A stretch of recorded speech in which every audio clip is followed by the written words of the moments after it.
Hello বন্ধুরা, আসসালামু আলাইকুম। যদিও সবজিটা বেশি সিদ্ধ হয়ে গেছে অসতর্কতার কারণে, তারপরও দেখেন আজকে আমি পাহাড়িদের মতো একটা সবজি সিদ্ধ খাবো। এখানে সজনে পাতা দিয়ে কালো জিরা ভর্তা, আর এই যে এখানে হচ্ছে মরিচ রসুন পেঁয়াজ দিয়ে ভর্তা, কাঁচামরিচ দিয়ে। আর এখানে হচ্ছে বরবটি সিদ্ধ, আর এটা হচ্ছে যে ভেন্ডি বা আমরা যেটা বলি ঢেঁড়স সিদ্ধ। আর এই যে পেঁপে সিদ্ধ, আমাদের গাছের পেঁপে, যদিও কাঁচা পেঁপে না, কাঁচা পেঁপে মনে করে পেরেছিলাম, এখন দেখি কিছুটা পেকে গেছে।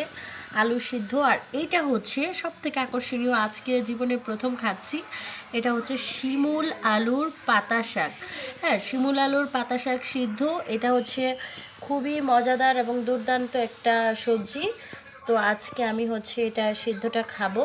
এটা শরীরের অনেক উপকার করে, আমাদের ডায়াবেটিস কন্ট্রোলে এবং হচ্ছে উচ্চ রক্তচাপ কন্ট্রোলে, পাশাপাশি আমাদের ডায়েট যারা করতে চাই যে সুস্বাস্থ্য সৌন্দর্যের জন্য, এটা কিন্তু খুবই উপকারী।